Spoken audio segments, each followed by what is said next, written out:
Episode number 14, Richard Crabtree. What was Springfield? Gather up the kids and the old folks. Shut down the contraptions and dim the lights. Put away your pocket-sized magic lantern shows. Close your eyes and listen. It's time to strike off on the paths less traveled, down the trails, through the hills and hollers, along the riverbanks and into the brush. Hear tales of things often forgotten, or maybe best kept that way, get told. Join me as we venture into the wild and woolly Ozarks. I'm your native guide and host, Champ Heron. Welcome back, gentle people. Thank you for once again finding our cozy corner of the podcast world. Maybe you've built a fire against the coming fall rain. We're recording this just ahead of the rain. Have you stacked the wood higher? What have you done? Maybe drop us a note and let us know. This podcast tonight's going to be funny because you get a completely visual podcast in a strictly auditory form. So I'm going to ask you to truly dim the lights, close your eyes, and listen as tonight's guest goes ahead and weaves a tale. So get ready. You need to get that drink. You need to go to the bathroom while I go through the busy work here at the beginning of the podcast. I was thinking of something else more dignified to call it, but we're going to go with busy work. Go ahead and do that because I want you to get cozy so you can listen and you can focus. Before we go any further, though, if you haven't subscribed, followed, joined, or made any other public declaration of support, please do so now. It really helps us grow and upgrade the podcast. It brings exciting episodes like Ghost Story Roundtable, perhaps another Ghost Walk, and other upcoming events. Those of you out there who attended the Ghost Walk, we had a great night. We had a great time. And I've had lots of messages since then saying, would you do another one? And so I thought maybe over Thanksgiving or Christmas, I might try to do one. We'll see. I'm interested in probably Christmas at this point because Thanksgiving is almost here. But also, I have a potential for a select few of you to participate with an event over the Christmas holiday. More information will be coming on that. So if you're interested in participating, and it will be filmed, that's the plan right now, please drop us a line at wildandwoollyozarks@gmail.com. You can message us over on Facebook if you like to. So let's see. To all of our friends and neighbors who keep telling me that they love the podcast, I met somebody out doing my business the other day who told me how much they're enjoying it. I was taken back that they'd found it. And so anyway, a big thank you. We appreciate you. Thank you kindly for sharing. Thank you all for the invitations. This last week, I got to speak at the Southside Springfield Kiwanis Club, who meets over at Jimmy's Egg. They on South Campbell. Great group, really engaged with the community. And I enjoyed every minute talking to them about Ozarks legends and folklore and other things, and some about the podcast. So if you are joining us tonight and you met me over there, tell us how you found out about the podcast. I know someone invited the Kiwanis to join invited them to like it on Facebook and ended up inviting their whole book. So thank you and welcome to you people. We appreciate you. If you found your way over here to the actual podcast, welcome. Hold on. And another thing, some of the best leads and some of the best guests have came to my attention from our supporters like you. Do you have a mystery to plumb or maybe a wild and woolly piece of Ozarks history you'd like to share? We welcome you to drop us a line once again at wild in woolly, that's 2 O's, 2 L's, ozarks@gmail.com. Be sure to send us that and just drop us a line and tell us what you like or don't like. you know, nothing like getting a bunch of hate mail right off in the morning as I'm having a coffee. So, yeah, we enjoy it. Also, I like the good messages too. Keep them coming. I appreciate it. Okay, we have just a little bit here, and then naturally I close the book on Ozarks weather. I'm going to start doing this as a regular segment of the podcast, partly because we're getting ready to go and change seasons once again from fall until winter. And so one of the things I'm fascinated by is predictor of snow. So as some of you have cleaned up your garden, there's a couple of things you might want to notice. Onion skin mighty thin, easy winter coming in. Some old men tell me that a summer in which, this is from Vance Randolph's Ozark Magic and Folklore. Forgot how to even to introduce or credit this. Sorry, Vance, if you're out there in the ether. Uh, some old men tell me that a summer in which the foliage on trees is unusually dense or exceptionally bright and colored is followed by a very cold winter. So I'm going to say that that's not for this year because of the drought. The trees weren't that pretty. What do you think? Maybe you have an opinion on it one way or the other.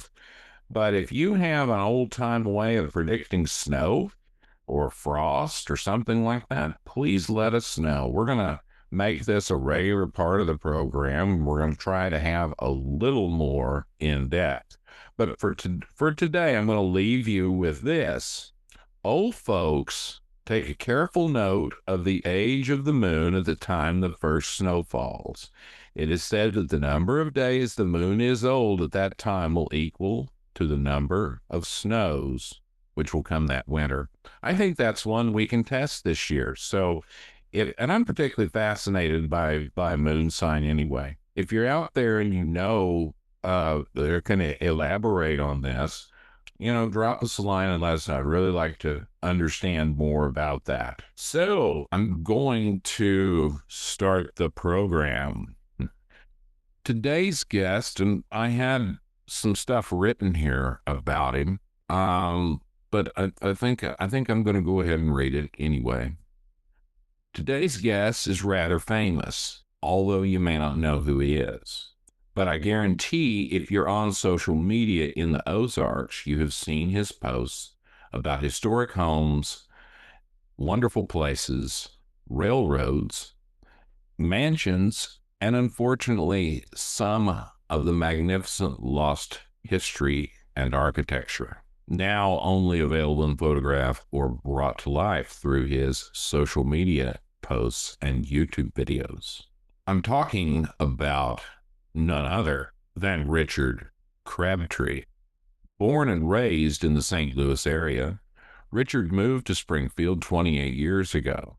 For the past 16 years, he's been employed as a realtor with Murney and Associates. Richard's own family traces its roots back to the Mayflower and the colonies of Massachusetts and Virginia. His family boasts veterans of the Revolutionary War and both sides of the Civil War.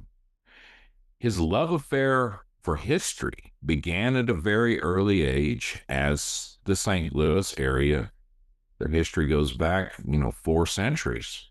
It's understandable. Back further than that, if you want to count the natives and the mound builders. He was blessed to have a history teacher who taught local history as part of the curriculum, and his grandpa Crabtree, who helped him develop a love and passion for history. For the last 20 years, he's focused mainly on the history of Springfield, Missouri, Taney and Shannon counties, the Frisco Railroad, and the railroads of Colorado. Richard, welcome to the Wild and Woolly Ozarks. We're glad to have you. Well, thanks for having me. One of the reasons I brought you on is because I believe that we exist in a certain time and space right now. And I'm 50, and my time and space and what I can remember and what I remember was just here in our home of Webster County, eclipses my children, and my parents eclipse me. And one of the things I want to do is to talk about Springfield, Missouri.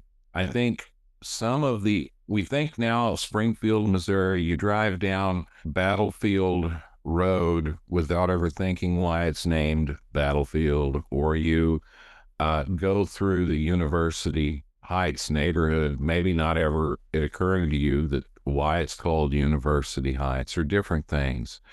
And one of the things we want to do with the podcast is capture where the Ozarks was at a certain point in time. And so why don't you give us some of the backstory on Springfield up through I think we're going to make several parts of this, but up through the 1880s.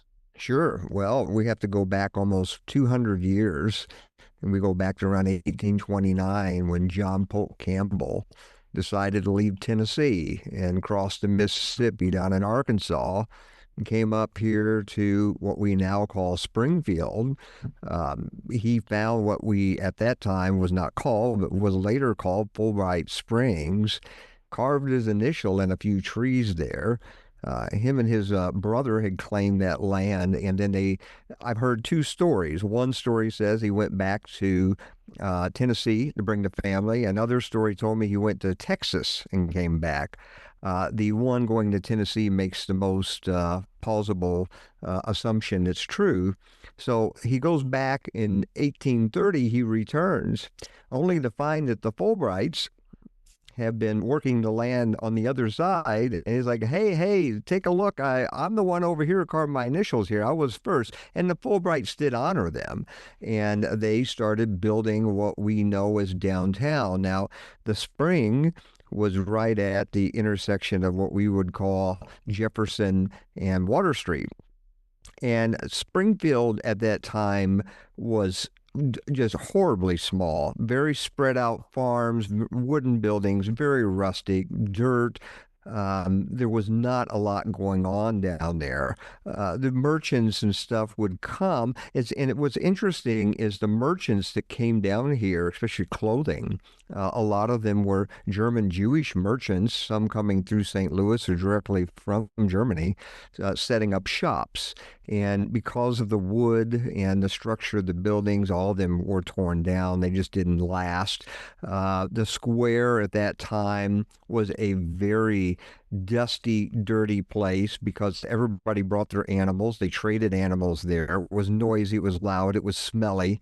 Was not the most pleasant place in the world. Rained, it was very muddy. And then, of course, there was manure everywhere. So it was a kind of an interesting place to come. And one of our early Springfieldians that came here was John Smith Phelps. And that was in 1837. And it was interesting why he even came here. He ended up marrying a divorcee redhead in Connecticut. And his dad was the governor at the time. And he basically told him, you marry her, you got to leave town. You can't be in my state. And so they packed up and on a train headed to St. Louis. He heard about this up and coming new little settlement called Springfield.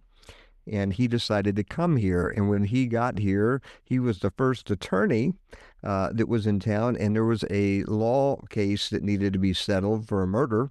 And so, boom, he was thrusted right into service. And him and his wife, along with the Fulbrights and others that would end up settling there, just slowly got more and more people to come to Springfield. Now, what was interesting is his wife was not a big fan of being downtown. She was somebody who preferred to be more out in the country and kind of be on her own, being that she was somewhat a marked woman being a divorcee.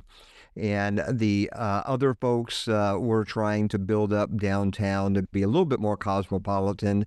They built a huge bell tower in the middle of the square, and that was over supposedly a spring that you could get water in the center. They also had a bandstand there. And people could give political speeches. They would do little concerts. It was a place to get water for some of the animals. It was an interesting little spot. But his wife decided, Mary Phelps, that she, in about 1845, 1850, that they would buy about 100 acres south of the square, and she set up shop down there. Now we'll come back to that. By the time the Civil War rolls around, the square had grown. There were shops all the way around the square. Again, all of them were wooden shops. They had confectionery shops, blacksmith, many different dry goods stores. Eventually, some of them would start building brick buildings, which always amazed me. Coming from St. Louis, we were kind of like Brick City. Everything was built of brick.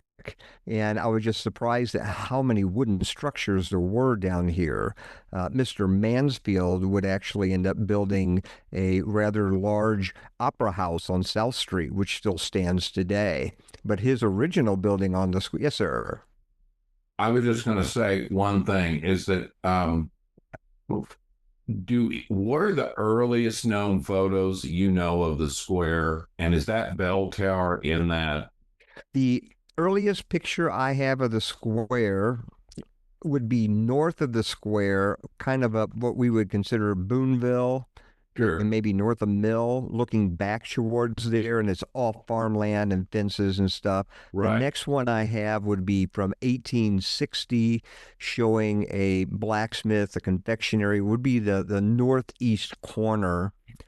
The bell tower is in an 1876 photo. Okay. So you were starting on the Opera House. Mm-hmm. Where is that now? What's the address to the Opera House? So the Opera House, I would have to look it up on my page. The Opera House is about 5 buildings to the south of the square on the left side. It is a 3-story building. It used to be Platt Hardware many years ago. Okay. It used to have a very ornate top. And over the years, and we've had several buildings in Springfield that had a lot of ornate decorations. The problem is the weather does not treat them well. Water gets in there, they freeze, they bust, and they tear them down.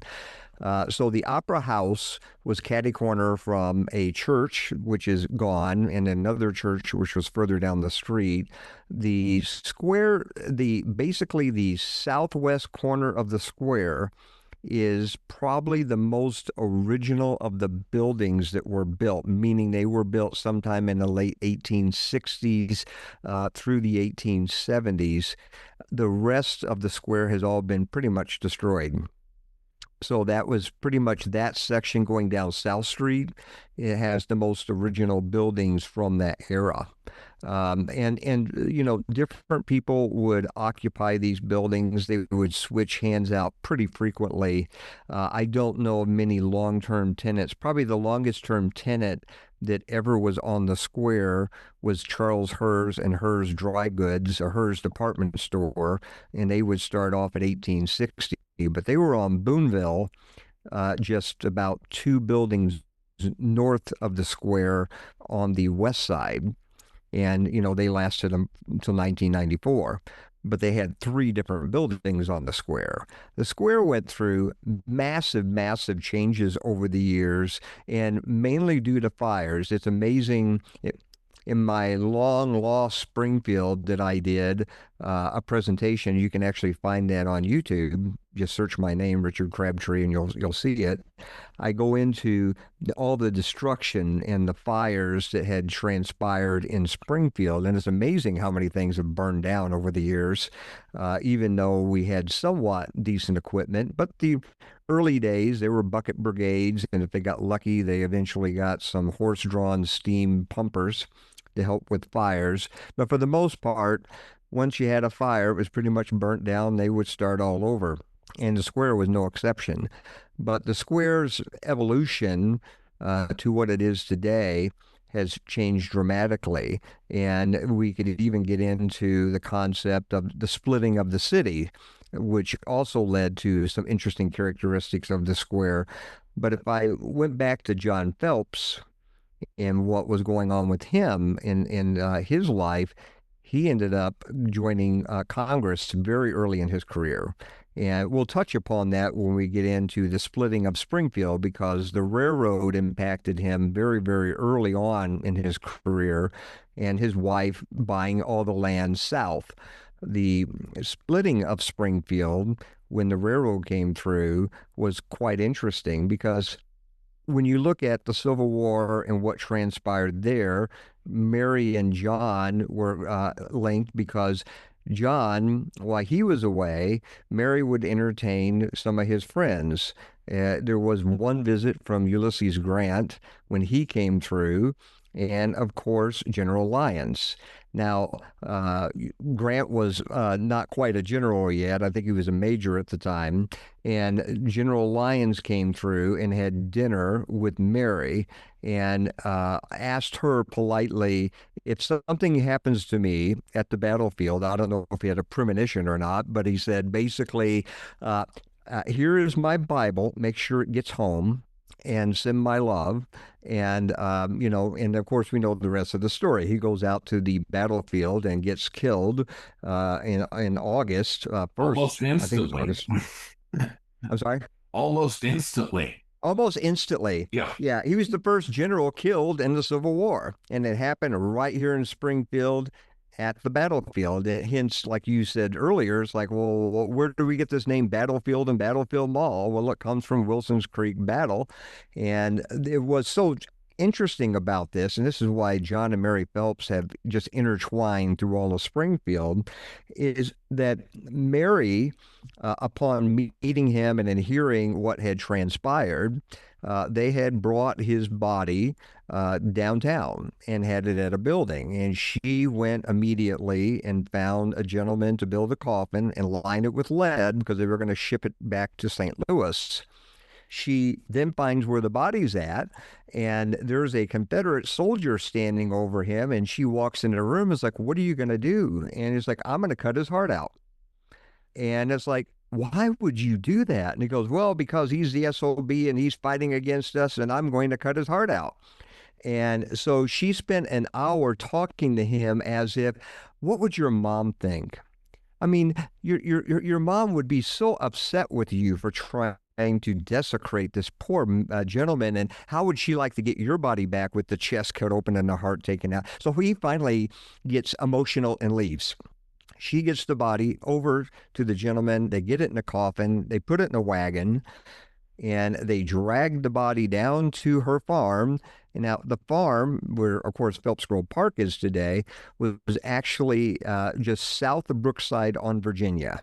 And she would put the body in the smokehouse under some dirt and straw. What's interesting is when the Confederates came through after the battle and they were leaving the battlefield and coming into Springfield, they ended up tearing the place apart. Now, John was a registered Democrat, but he had befriended Lincoln when he was in the Congress, and they had exchanged letters before and during his presidency. And they had some letters there at the house. So they found them and burned them. And they also burned all the old logs, all the trees that he had chopped down to expand the farm. And so that all went up. And then they forced Mary to basically make her place a hospital. And she also started taking care of orphans that were popping up due to people losing their parents. What was really interesting was as soon as the Confederates left, the Union soldiers came behind and did the same thing. You got to take care of our people. So she had to take care of them as well. So she was very, very busy while John was off at Congress. And then, of course, he got kind of put into down at Pea Ridge and becoming a colonel, fighting down there. So she was on her own doing all this work. And 3 days later, they were able to get the body on a train and headed back home. And after the war, she was given money to start an orphanage and a girls' school, which is basically catty corner from where Wonders of Wildlife is today, where the Cane's chicken fingers are. And that is the spot for where she had her school and her orphanage. Where Now, give us Cane's Chicken. Tell me where that is. so that would be the northeast corner of Campbell and Sunshine. So right across from Bass Pro and Wonders of Wildlife, it's there. Now there's a placard for that that's actually on the grounds for Sunshine School, which is just a little bit further down the road. They thought that was a better place to put it because you wouldn't want to put this big old black stone placard in front of in the parking lot of a chicken restaurant. So it kind of made sense. I But, guarantee you John they and paid. Mary, Sorry, I said yeah. there's just a little delay. That I guarantee you they paid less for it than Johnny Morris did. Oh, yeah. You know, Oh, yeah. for a Well, and and what was, that's one what's, of the things that I want you said something about, and I want to bring up again sure. is that when you look at Springfield and you look at what few maps exist to this time, and there are a couple of military maps, there's maybe just a very rude city map. It's not dense housing. It's Mm-mm. like you're talking about. It's 5 and 10 and 20 and 40 acre tracts, and basically between. Am I fair to say between like what you would call the the the river down there and McDaniel Oh, Street. you mean Wilson's Creek? Well, Yeah. no, the creek that flows that the viaduct goes over. I was going to say I just couldn't think of one that was near there, but your commercial activity was confined to just about 80 acres or 100 acres. Yeah, initially because it was just downtown. North Springfield Commercial Street didn't exist. Everything Right. was pretty much right downtown. And once again, they had trees, they had water power, Hmm. and they had axes and to hew logs. That's why there were so darn many log structures and frame structures around us because they were clearing hardwood forest. Yeah, and In some what's interesting. places, there wasn't pine trees. There's all oak. Oh yeah. Well, and what's interesting is, as I remind people all the time, is the Kickapoo Prairie. So the trees were clumped in certain sections, so it was Right. easy to clean them out in farm, unless you had an orchard. Or you bought one that had one, or you put one in. But for the Yeah. most part, the hardwoods were far and few around the area. Now down around Phelps Grove, they were lucky because they had constant water coming through there, and you had Fast Night Creek. Of course, it wasn't called that yet, and so you had plenty of water. The areas downtown, it was interesting because they had their own graveyards down there and churches and so forth. The bodies that had been moved time and time again to different graveyards like Maple Park and then out further west to the National Cemetery, they just dug up the bones every time and just moved them and hoped they stayed together. Well, And it was kind of I can't let that pass. Go ahead and just tell us where those. We don't have to go into it, but I have to ask the sure. question. So Obviously, where was yeah. that? And then just take us maybe where they ended up putting them in, like Maple Park. Sure. So the interesting thing is, and a lot of people don't realize this, so you have a cemetery and a graveyard. So a graveyard is a cemetery, if you want to call it that, connected to a church. Hmm. And then you have a cemetery, which is standalone. And so with the larger churches that were starting to develop, they had their own graveyards. And the churches were downtown, so they had extra land. They would just bury the bodies downtown. And so as times change, so when Hazelwood came in after the Civil War, and of course then they built the National Cemetery, that was a ways out there. And for some people to traverse out there, it could take them a half a day or more by horse. And so they were yelling and screaming bloody murder that we need something closer. And that's why they built Maple Park Cemetery, because then you just headed down South Street and you're there. You're much closer, especially if you lived in more North Springfield. So they dug up all the graveyards that were connected to the churches that were around downtown, and then brought those mainly to Maple Park and some over to Hazelwood. Do we know what churches and are those any of those churches still standing? All the churches that were down there at the time are gone. The only one that would have, and I've never seen a map showing it, would be the church that is on St. Louis Street, just down, just east of downtown. That's is it St. John's Episcopal? No, that's I on just did a division. write up on it. That's a But division. yeah. So Yeah. that's the only one that was downtown. that I can think of. Because I think the But Methodist Church that's down there and St. Paul's is it it's maybe built in 1890 or after, you know. yeah, so these would have been the churches that were built like 1850s, 1860s, and then by Christ is what you're thinking of. Christ Episcopal yes, thank Church. you. Yes, yes. I came And, through and and St. Louis, or is it Walnut? no, it's Walnut. Oh, Walnut. Walnut. Yeah. But that's the only one that I can think of from that vintage that would have been there. All the rest of them, because there was two on South Street that were gone. There were others down there, and then they just moved because downtown kept expanding, and they, hey, you look at a graveyard or building a nice commercial building, and they're like, let's move the bodies.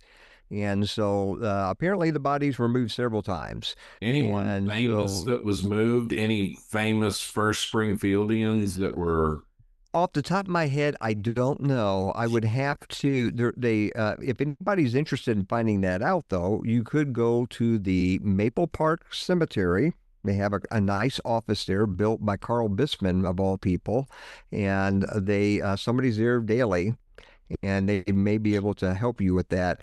Also, the city has a pretty good digital records that they keep on Hazelwood, and they may be able to find an answer for that. But I've never traced anybody. I've been to both looking at graves and finding out information. I always remind folks if you're searching for anything like that, or any family members or something that tickles your fancy, there is a free website called Find a Grave. And if you just type wonderful? that in, Find a Grave, and it's graves from all over the world. And they have some people dedicate their lives to going around and making sure all the graves get uploaded. And we have many famous Springfieldians in both cemeteries. We have tombstones here, and their bodies were taken elsewhere, and some are actually buried here. And then, probably the most famous marker we had was on the square for General Lyons. They had it there briefly, and then everybody thought that reminded them there was like a cemetery on the middle of Springfield, so they forced them to take it out to the National Cemetery where it resides today. And so that was very interesting. But when General Sherman came to town to do the talk, there was a big, beautiful flag draped over it, and he unveiled it for everybody. And they're like, "Great! It looks like a tombstone." Yeah. So it is out there, and so it still exists. But downtown, the changes that it transpired. So we go from all these wood buildings, and then in the late 1860s, they started building with brick. And so that was kind of interesting that we started getting more and more brick buildings down there, and it really changed the look of what the square would be. If we go to probably the biggest impact on Springfield, I have a whole talk that I do how the Frisco Railroad built Springfield, and it goes back to really before the Civil War. We have John Phelps meeting with Abraham Lincoln and others in Missouri when he was in the Congress. And when he became president, he was the one who signed the bill into law that basically allocating the land to the Atlantic and Pacific Railroad that was going to be the 35th parallel railroad to run from St. Louis out to San Francisco. And at that time, they were starting on both ends. They were actually starting out around Arizona, Colorado, trying to work their way east. And the folks started in St. Louis, working their way west. And we get all sorts of interesting characters tied up with it. What people don't realize is back then, the railroads weren't funded solely by Americans.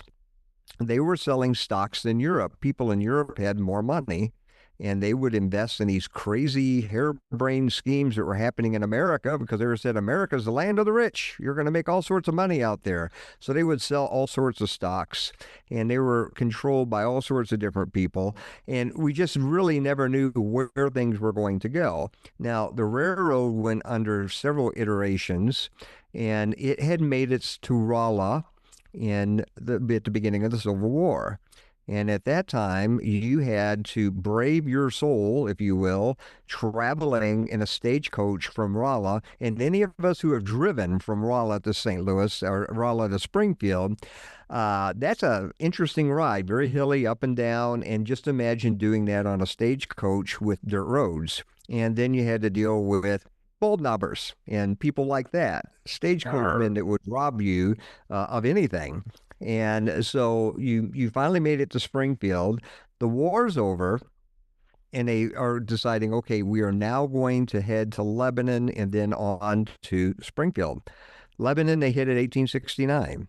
And as they're coming their way here, they run into a little snafu. Now, we have to talk about a gentleman named Andrew Pierce Jr. Now, Andrew had been hired by the stockholders, and he was the one that was going ahead and laying out the land for the railroad.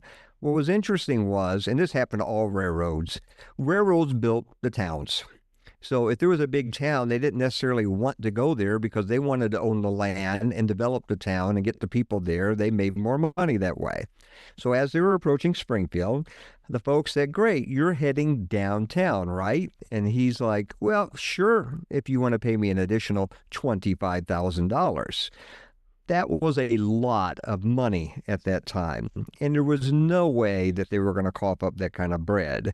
So what ended up happening is that after the Civil War, in the process of trying to get down here from Lebanon, they had given the railroad over to General John C. Fremont, for which Fremont Road is named after.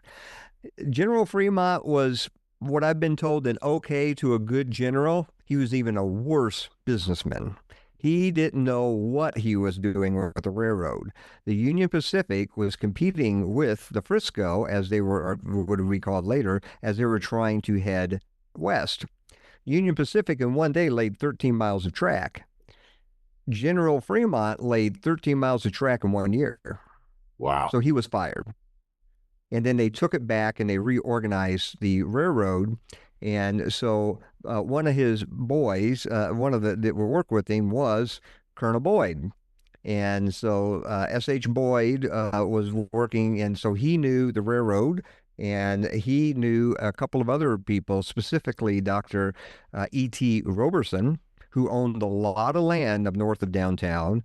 And then he also known Mr. Harwood. Now, Mr. Harwood was the gentleman who actually built Drury College.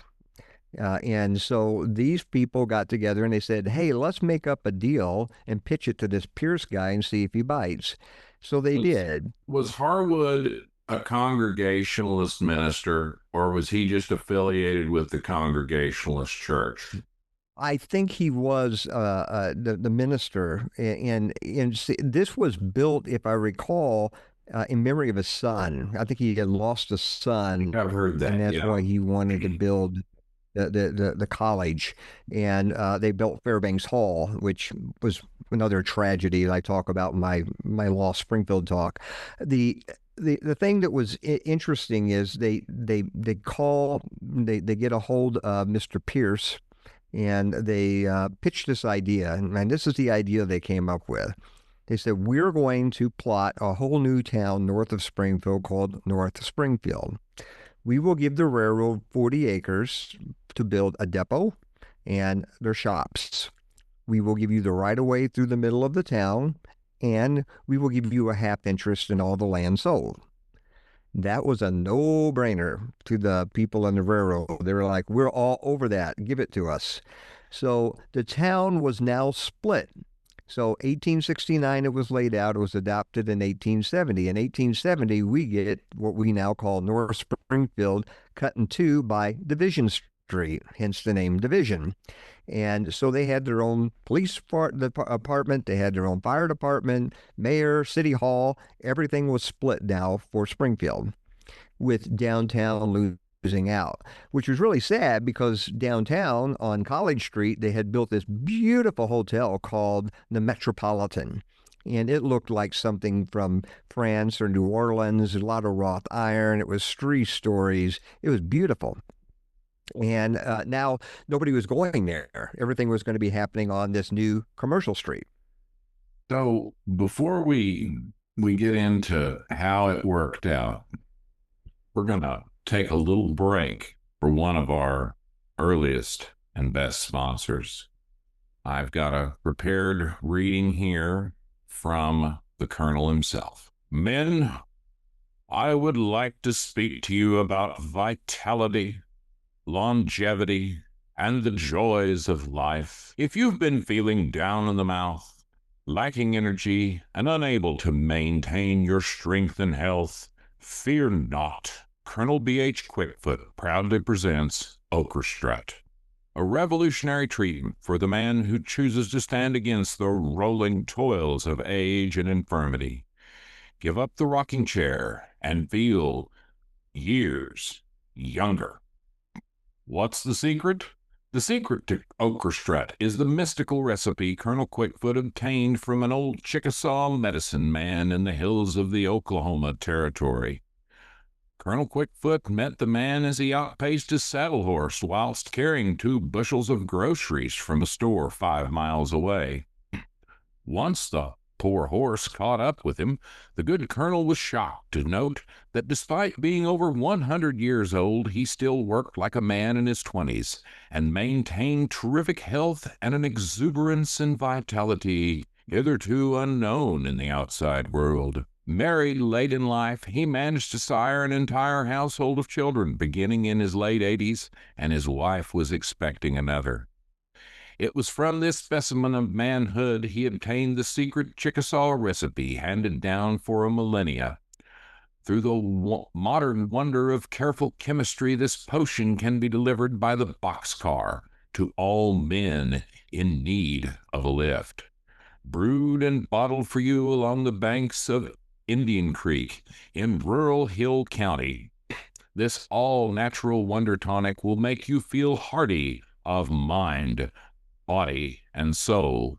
Strut your okra with Okra Strut. Warning, contains no real okra. I want to thank you for listening to this advertisement from the Colonel B.H. Quickfoot family of companies. And now, back to Richard and the differences between the 2 Springfields.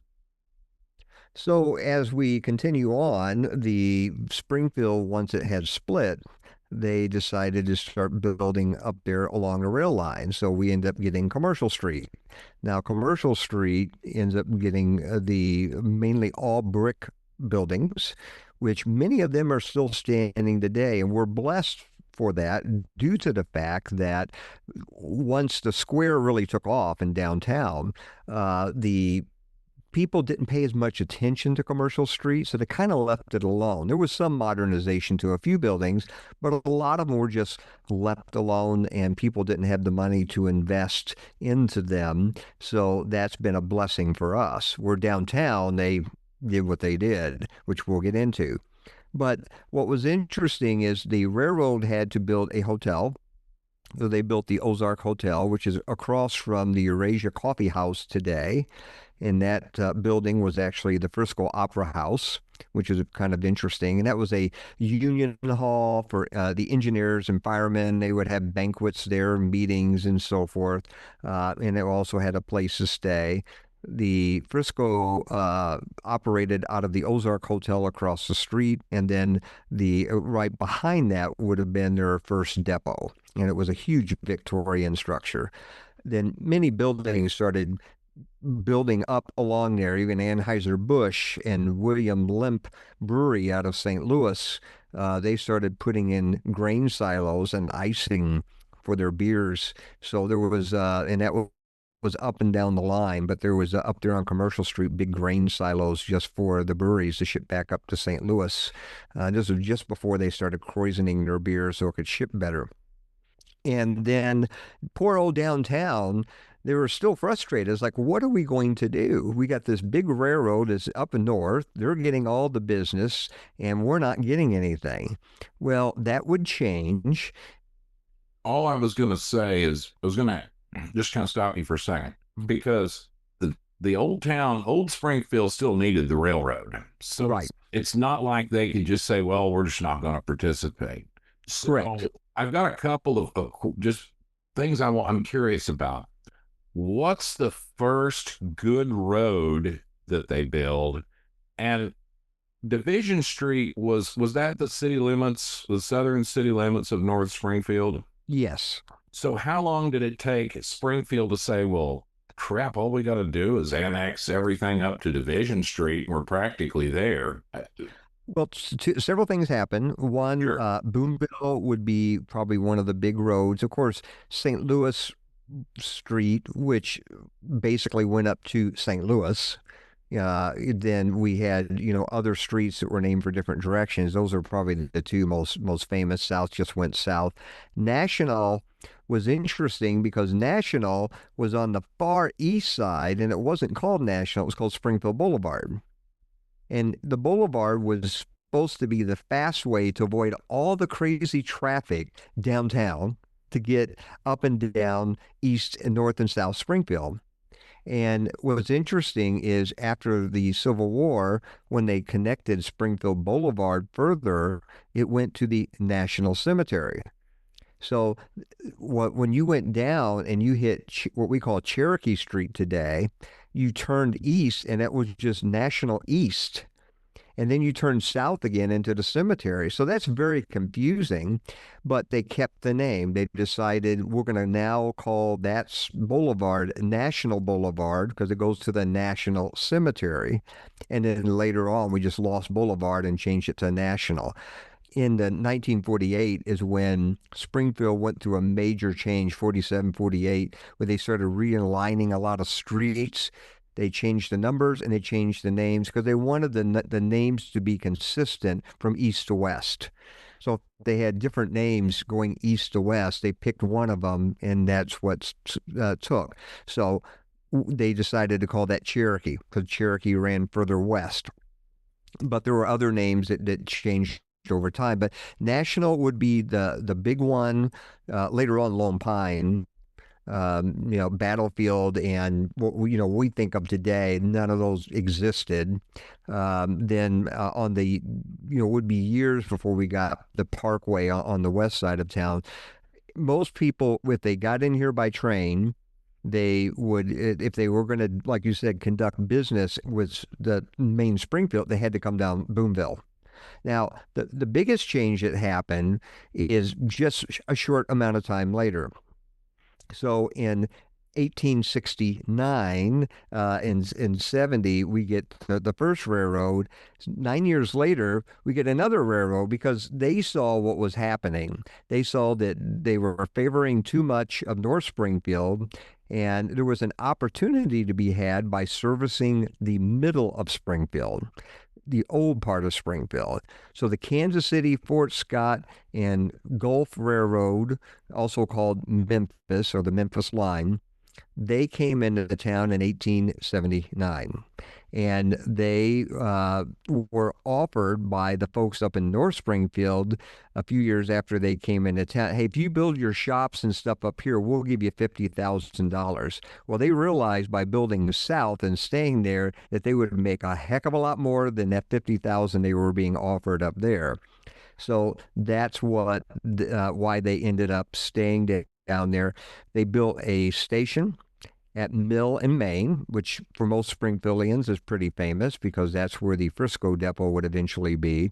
And by 1887, that is when they built their shops. So they had shops there, and then what we now know as the Frisco, because it became that after 1876, that was the name it was given, they had their shops up on Commercial. Sorry about that, folks. I don't know how to use the mute unmute function. So there you go. I'm old and passe. All right. One of the things that I want to unpack, given that this is an audio podcast and we don't have the benefit of putting something up on the screen, is I have heard descriptions from my father pre-World War II, because his grandparents lived in the neighborhood, what National Street looked like. It's this narrow road lined with great big elm trees and these beautiful houses up and down it, and etc. And I'm sure you've covered that elsewhere. But what did those streets consist of? Because they would have been mud at first, Mm-hmm. Springfield Boulevard or Boonville? And then at what point were those streets improved? Because they were basically a two-lane road to start with. Yeah, well, what's interesting is most of downtown and those streets were all dirt, Mm. and the square was dirt for a long time. What was interesting back then, what they would do is they would go to each landowner, specifically houses, and they would basically petition them as like, would you like to have brick on your street? Yes, great. This is what it's going to cost. You pay for it. So, because there was no city government that had the tax revenue to improve the streets, so it was up to the landowners. So they slowly worked their way from the square going down like St. Louis Street and Walnut Street and started putting down brick. And National Boulevard, probably up until, oh my, probably the teens or the 20s, was still dirt, tree line, but dirt. And when then they started coming out with like an asphalt, or if they wanted to pour concrete, that's pretty much what they would go to. But most of downtown and the big streets leading out were brick, but that was by basically either getting a bond or getting the homeowners to pay for doing that. I've got some great pictures of a race that took place around 1917, and they showed the roads and the old, and they were just mud piles, rutted out, horrible. They packed down dirt. They would basically drag horses with plows and try to flatten out the dirt and then water it down, and that was your road until they decided to start improving the roads. So it was still a muddy mess. Hence why if you go into like Midtown, you still can find some houses that still have the big stepping stones to get out of the carriages, so you could avoid stepping into the mud or the horse manure. Well, So one thing to mention there is all the streets in Midtown were bricked. mhm. Because if you think about it, that was the Southern Hills starting about 1885. Now we're or 1880. That was sort of the place to live because you were in between two railroads, Mhm. two commercial centers, you know, and so the big houses were there for a reason. Oh yeah. Well, what's interesting is when they laid out the north spot, most of the bigger houses were built up there. So you have Woodland Heights on the north side of the tracks, Mhm. and then you had Midtown on the south side of the tracks, and then you had Lafayette Park and then Washington Square. And so we had the first two parks in Springfield were up in North Springfield. And so the biggest houses were Woodland Heights and Midtown. Mm. Midtown had a little bit of advantage, like you said, you're nestled in between the two economic centers. Mhm. You're next to a university, a church, a bench. Later on, by 1894, we get the high school. Because the original high school was built downtown, and that was where the Frisco Lofts are today, off of Jefferson, just up from Water Street, and that's now called Frisco Lofts. It's a housing development, Mm. but that's where the original high school was built. And then they moved it to where Central High School is today. So yeah, Midtown and Midtown's always been a survivor. The houses in Woodland Heights, if you're lucky enough to find one, they're much more affordable, and some of them have been left alone. So when you go in to see them, they still have a lot of originality. Now, one of the problems you run into redoing some of them there in Midtown is a lot of these houses also were piped with gas, so they Mhm. had gas lighting. Mhm. And some of those gas pipes are still on the walls. So I always warn people when they're going to remodel, be careful. You may hear a hissing sound when you're remodeling up there.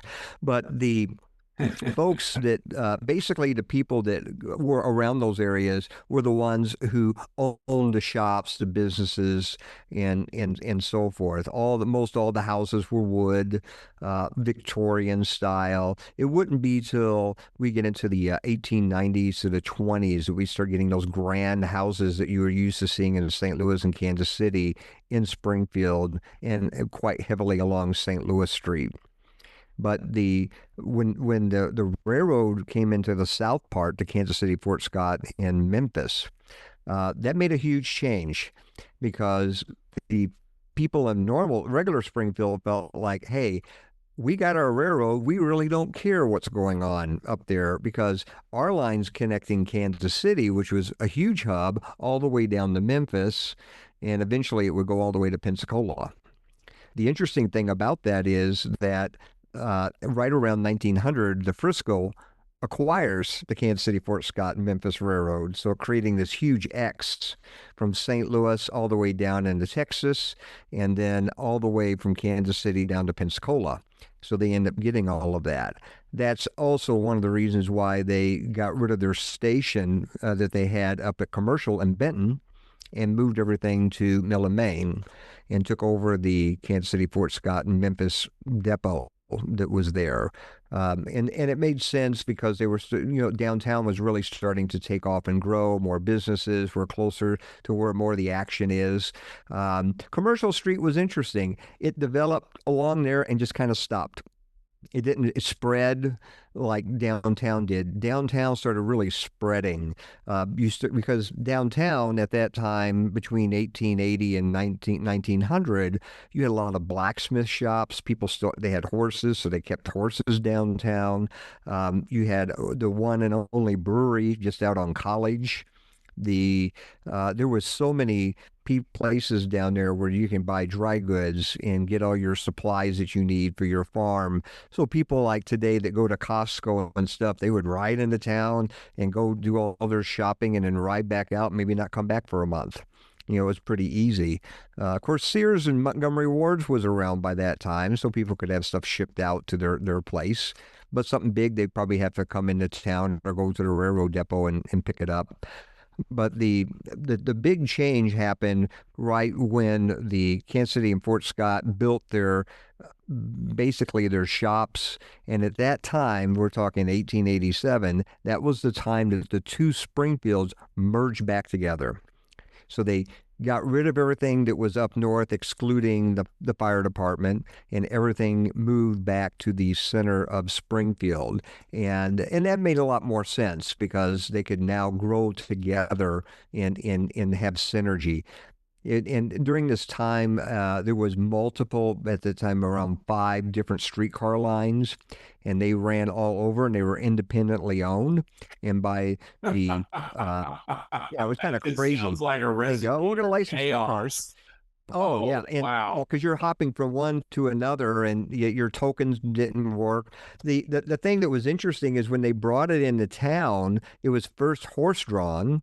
And so you had to deal with horses and manure and all that fun stuff. What's interesting is Springfield was one of the first one of 5 cities in the nation to have electric streetcars, which is blows your mind. It's like Springfield, why would we be electric? Well, and at Mill and May, we had a power plant, which would power all the electricity for Springfield.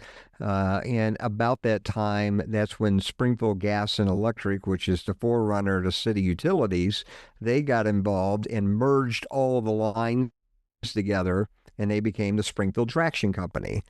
And then they had their barn. The second version of it is still standing today up at Cox North off of Division Street, just catty corner from the hospital.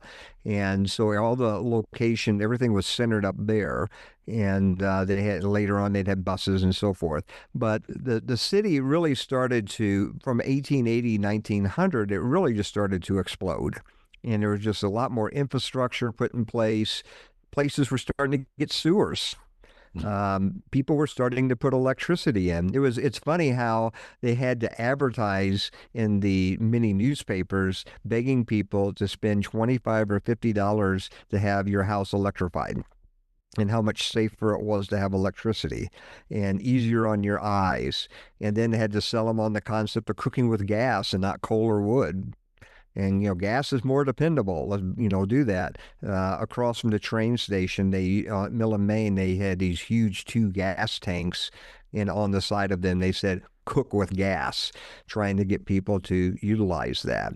But the buses that we have today that are ran by city utilities all go back to the Springfield Traction Company when Springfield Gas and Electric took them over. I'll be darned. Mhm. That just seems, I still can't get over the independent horse or the end. Well, I guess they were horse drawn. And then they were electric. When did they change to electric? So they changed to electric in 1899. But they were already consolidated when they changed into electric. That's right. Yeah, There was no that's way one of the that reasons. worked. Okay. Yeah, so up to then they were horse drawn, and then they would still use some of the old horse drawn ones. They would tag them on the back ends of the electric streetcars and just pull them for extra passengers until they fell apart. It's interesting because when always talk about the Roundtree neighborhood, Roundtree, when it was built in 1890, Pickwick Place, the people put in their own streetcar line. It was called the Kickapoo Transit Company, and it ran from the square and it ran down to Pickwick off of Elm Street, and it dead ended at Catalpa. And one of the reasons they did that is they built a school which would be the forerunner to MSU called Normal School at Pickwick and Cherry. And the streetcar ran there. So people that were guys that were coming into town, they could stay downtown and they could streak the streetcar out to college. And so that really helped that subdivision take off. Years later, when they merged everything together, that became the Elm Street line. And so from Pickwick and Cherry, you could take a streetcar through the square all the way up to Doling Park for a nickel. So Wow. pretty cool. Yeah. And that all lasted till 1937 when the Teamsters unions pushed really, really hard to get buses. And so we gave in pretty early. St. Louis lasted up until the early 60s with streetcars. Mm-hmm. Well, what what other parts of Springfield have a real interesting history, prior or at the time of settlement, or anything else you it thinks you think needs to fit into this sort of category here? Well, I talk about all the different neighborhoods and, different things like, how Battlefield Mall came into play. And I always love talking about Phelps Grove Park just because had an interesting connection with so many people in Springfield. But one thing that I always like to talk to people about is with the evolution of the square, we get into Charles Herr. Now, Charles Xavier Herr was the son of Charles Herr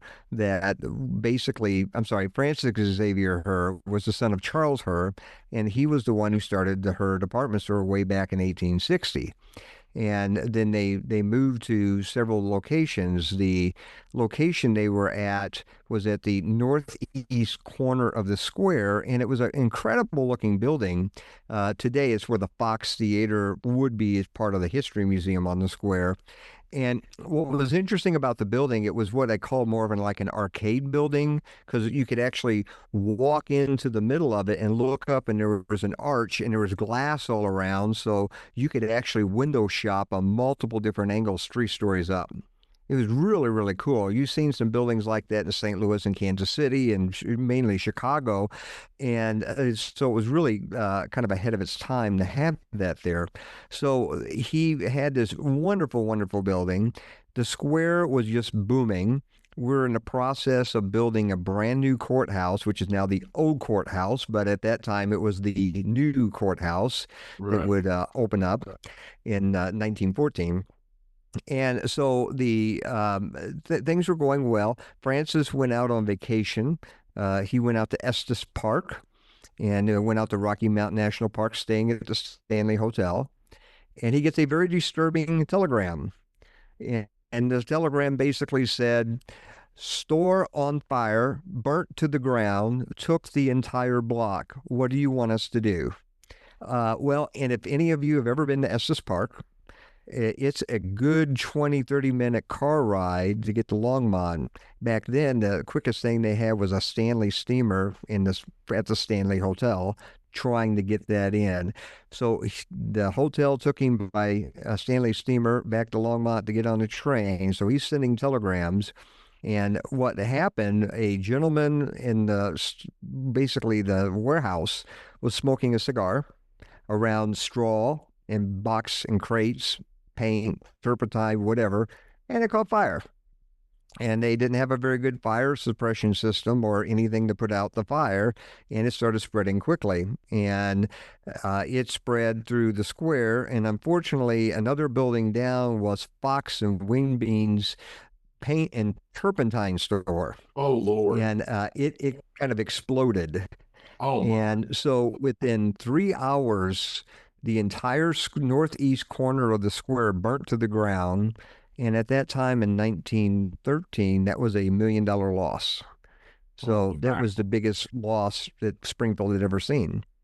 And so he was a very good guy, because the first thing he did is he started wiring and contacting people, trying to find locations for all the other stores to work at before he found anything for himself. So everybody else who got displaced, he found them places to go first.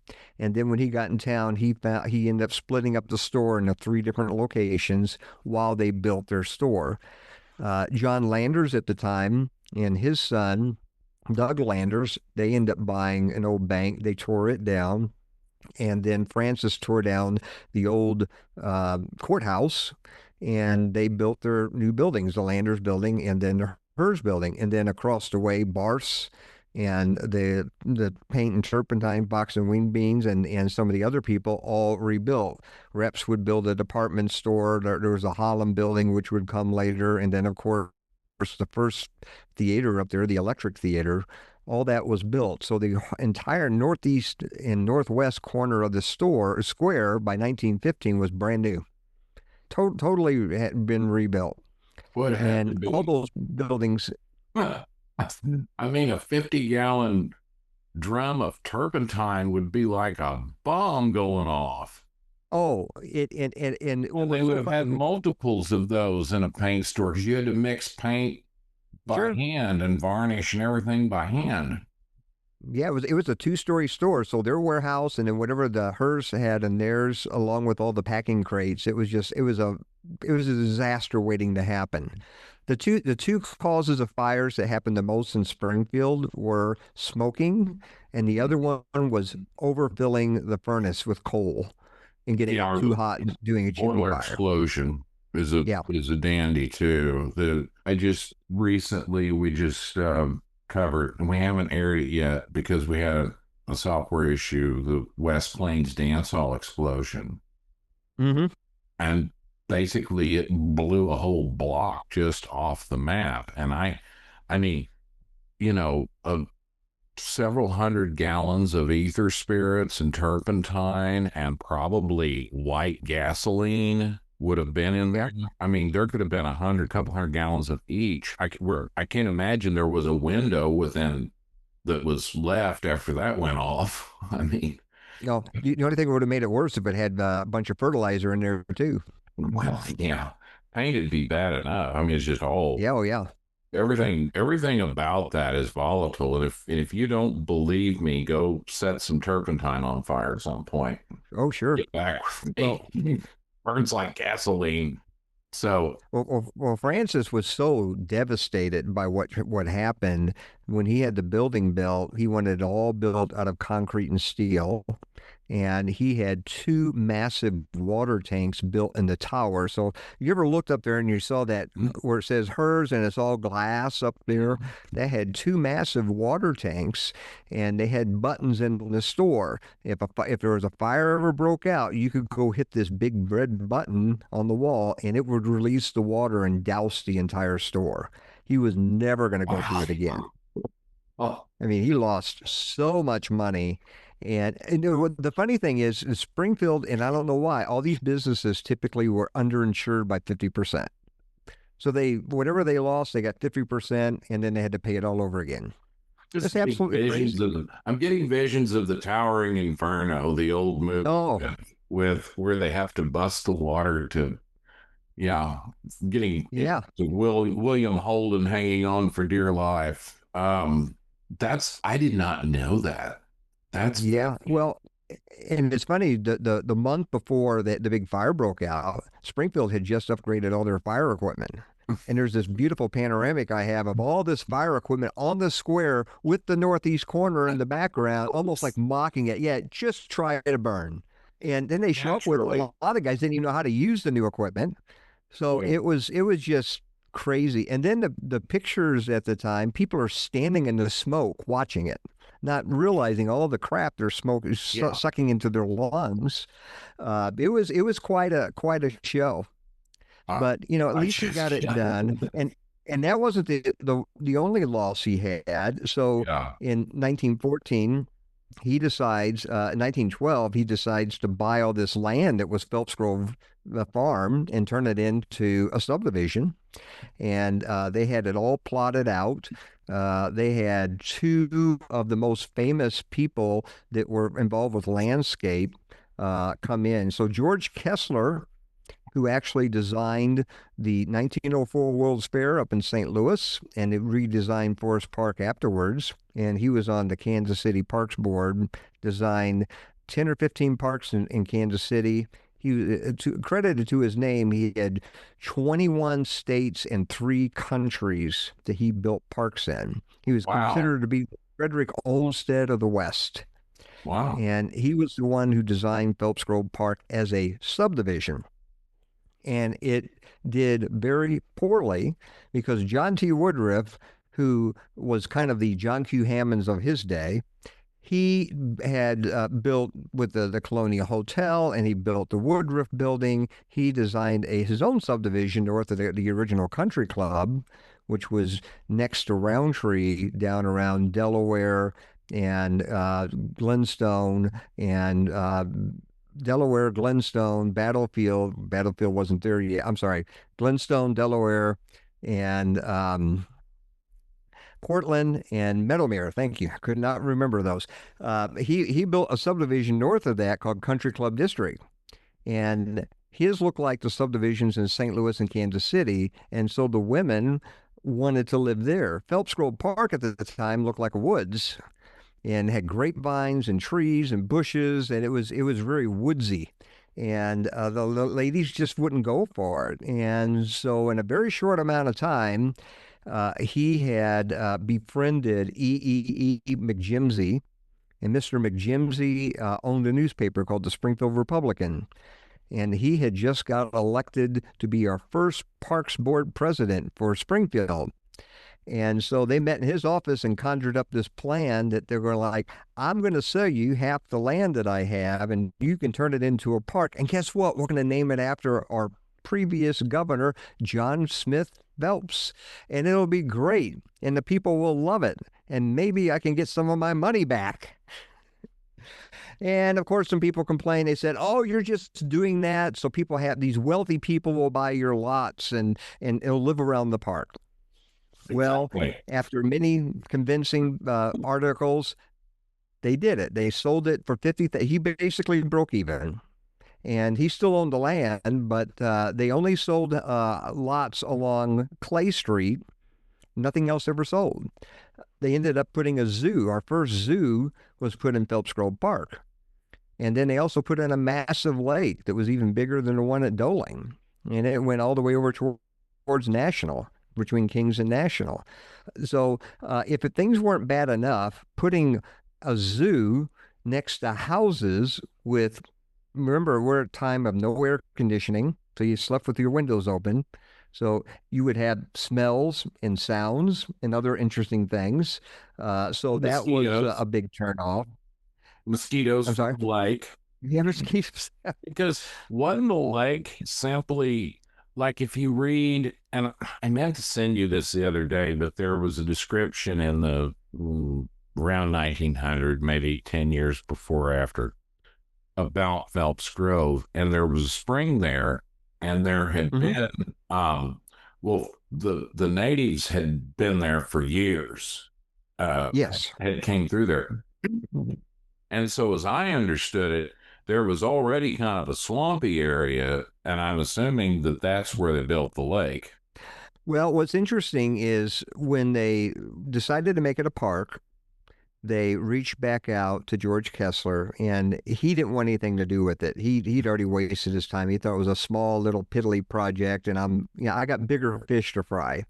And so he handed off the project to a couple of younger guys that were starting out, and their names were Hare and Hare.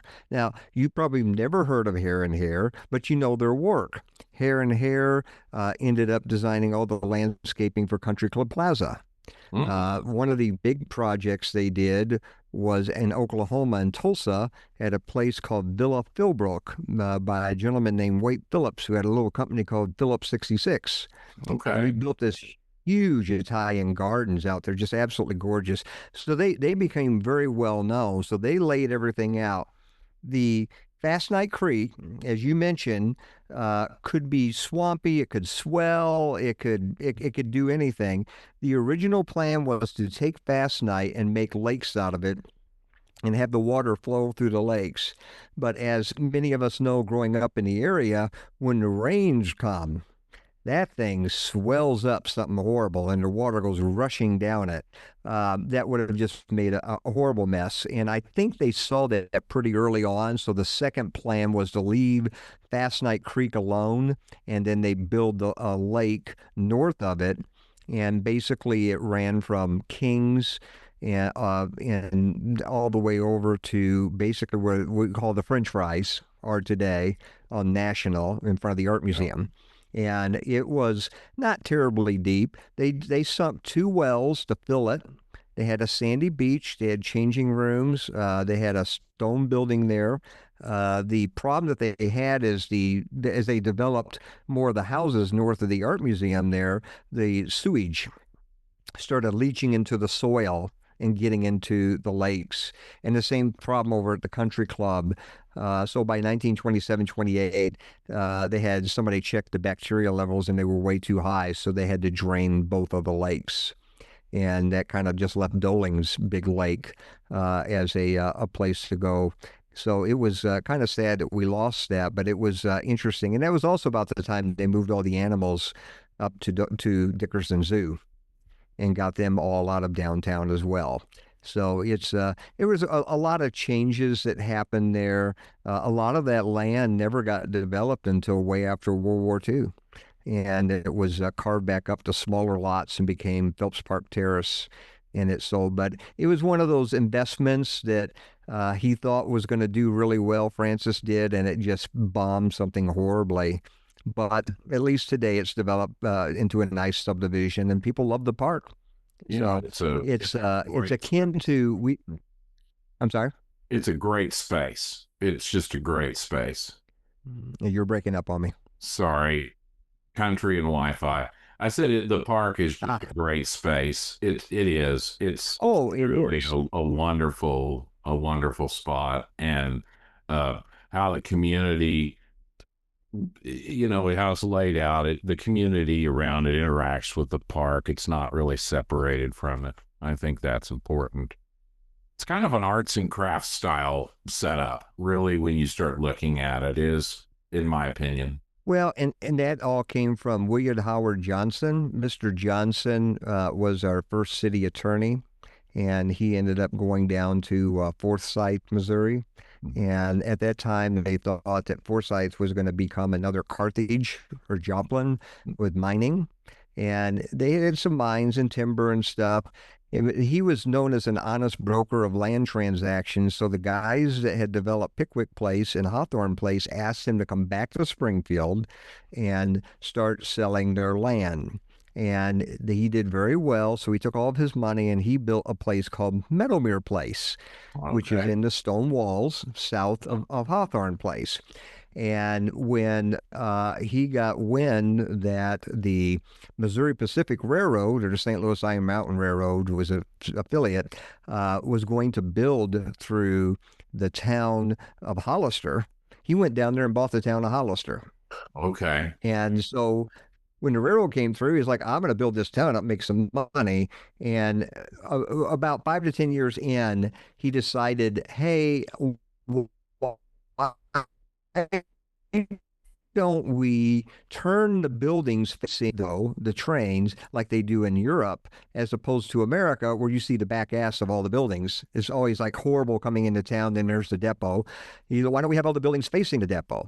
So he redesigned the town, and everything was built in the English style from what he did at Meadowmere Place. And then when he was asked to help sell Phelps Grove Park, him and his son, William Woods Johnson, they were the ones who laid the park out with the same stone that was in Meadowmere that they used in Hollister that they are now using in Phelps Grove. And so they built the bridges, the pavilion, and then the entryways, all with that same kind of look. But Hollister got the most of it. And so that's the one thing about the Ozarks. It's in Missouri in general. It's like it's a big little city and it's heavily intertwined. Every time you pick over the leaf, you find, oh, these two or three things are connected, and it's fun when you do the stories. It's like, oh, that makes sense now. Our listeners may recall a couple episodes ago for Halloween or the Halloween season, we had Joshua Heston on, and he lives in Hollister and he studied a lot of it. And he told us about the kind of the origin of the Old English Inn and some of those different buildings down there. Downtown Hollister is just unique. It's really cool. I'm glad that it's not been, racked or tore down.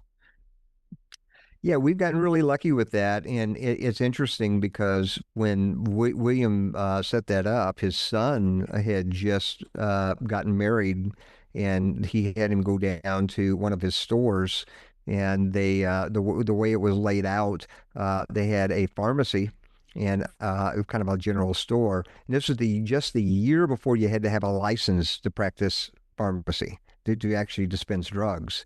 And so they were all liquor stores. They were all illicit liquor stores, is what pharmacies were.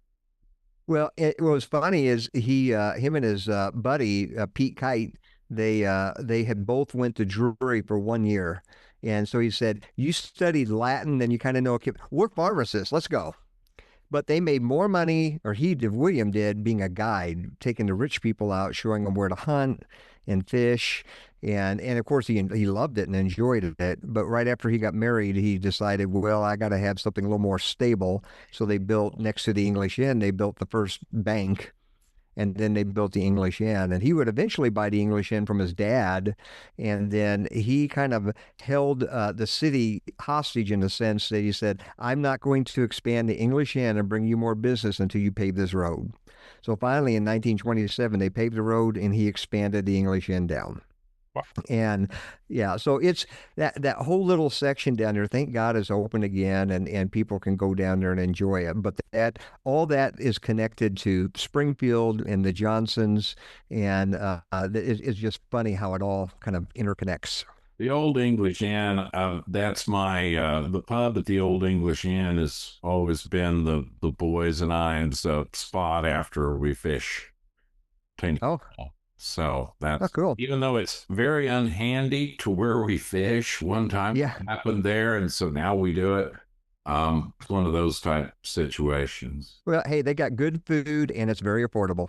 Yeah, it's the Scotch eggs I love the Scotch eggs there, and the French dip is pretty darn tasty as well. So, and a nice beer smell, nice bar. Well, Richard.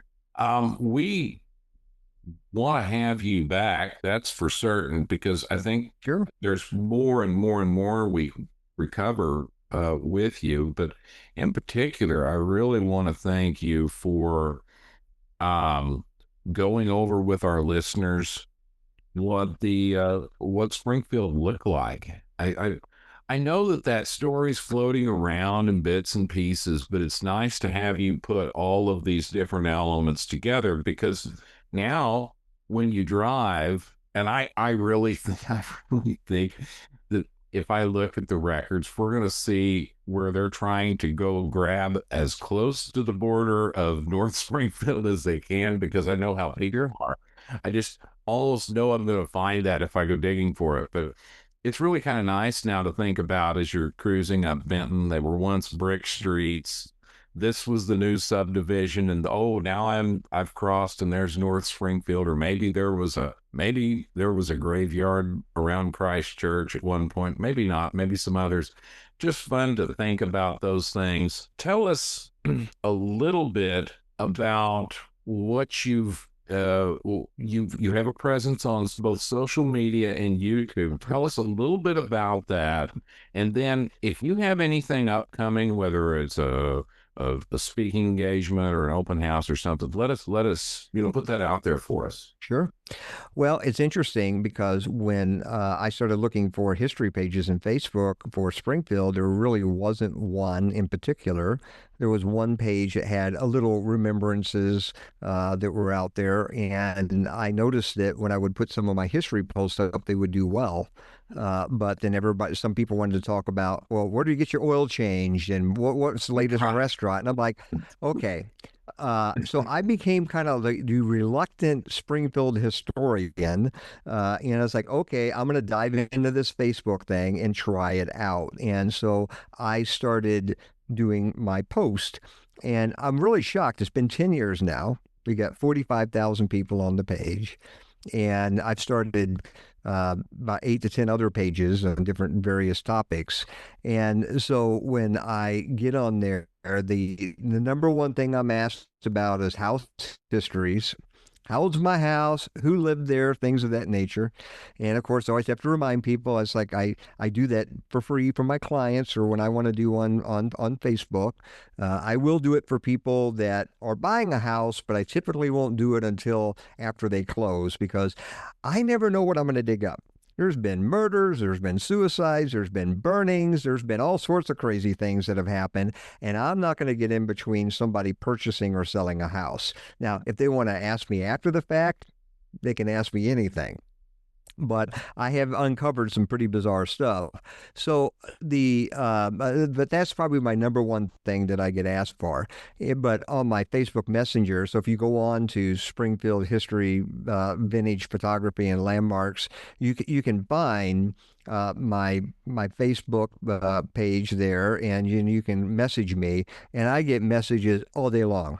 So I always have to remind people, be patient. I'm just one guy doing this as a hobby, and I get bombarded with Facebook requests. And some are pretty interesting and some are a little bizarre, but I try to answer everybody when I can.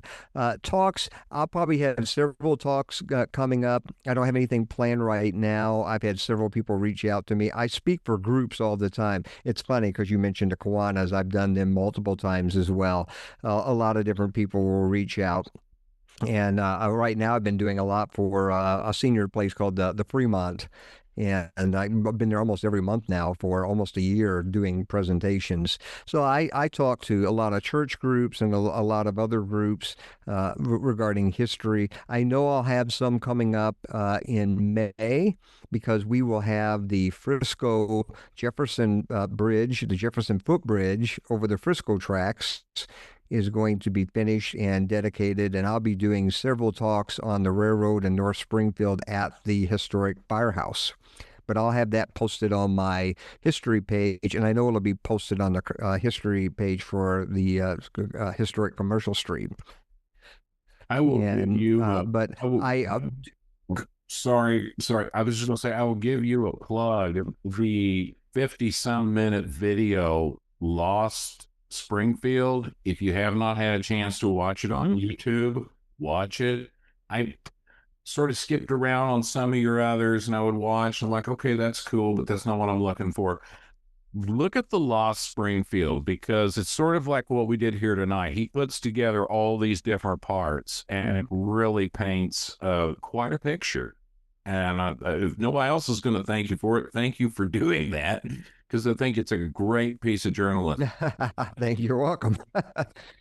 So, yeah, it's one of those things when I do this presentation and I've done it for some kids. I've done it for Roundtree and I've done it for some of the kids at the Phelps School for the Gifted, and people don't realize these kids, they get really upset that these people tore down history, things they didn't get a chance, they thought were kind of cool. And it's like, and it's gone. And I was like, yeah, they tore it down. And we have limited housing stock in Springfield, especially historic. We're not like St. Louis, where I could take you to 30 or 40 neighborhoods and look at really cool old houses. We only have a handful of really interesting neighborhoods with old houses here in Springfield, and one by one they've been destroying or tearing them down, or somebody comes in and modernizes them and rips all the guts out of them, supposedly to make them better. And so it's frustrating that we've lost a lot of history, and it's important to try to save what we have. So either by documenting it or raising awareness, so people will maybe stop and think about rehabbing something and not tearing it down. Another good way coming up here at some point, if there's several home tours about. Midtown used to have a fantastic homes tour They've got one coming up for Christmas. in the Christmas season. If you want to see some beautiful properties, it goes to support the neighborhood association over there. Years ago, I was affiliated with it. They're really trying to protect their neighborhood, and it's a really positive thing. So if you've got that Sunday afternoon, go take that tour because it's a lot of fun. And I will have the dates of that on my history page coming up here shortly. I'm doing a history for each one of the houses that they're going to have open. Remind me, and I'll put something out on our social media about it as well because Sure. I think it's a great thing. I appreciate it. And Richard, I want to thank you for coming on today and sharing with us wonderful history of about the Queen City of the Ozarks. I grew up in a household of realtors, and I know how hard it is sometimes to, well, back in the print days when they had the big thick multi-list books, how hard it was to write catchy copy in X number of words. And you've kind of taken, kudos to you. Your marketing is different, and they haven't ran you out of town yet. You don't. No, You're not yet. starving, so I guess you're doing well. But I've always thought that your career or your profession and your side hustle here are really meld nicely, and it gives you a very unique perspective in the real estate market. So kudos for what you do. Thank you. Be sure to follow Richard on social media and check out the videos on YouTube. You have like several videos up there, all about anything under the sun. So check him out. Follow us on this platform where you're getting your podcasts, as well as all platforms where you get your podcasts. Well, that really was butchered. Should have edited that. Also, be sure to check out our TikTok, Instagram, and Facebook pages. Look for updates and extra content. Also, coming events. Thank you. Once again, maybe you have a local mystery, legend, or historical fact that needs plumbed, or maybe you've got a wild story to share, or maybe you've just got something really cool like Richard talked to us about today. We'd love to hear from you. Drop us a line at wildwoollyozarks@gmail.com. Thank you to my producer, Kenneth Herron, meteor coordinator, Raina Barth. Klein W. Herron is house sous chef. Well, until next time. You all be careful, and boys, if you would please, be good to our tourists. And bye now. Bye, folks. Thank you.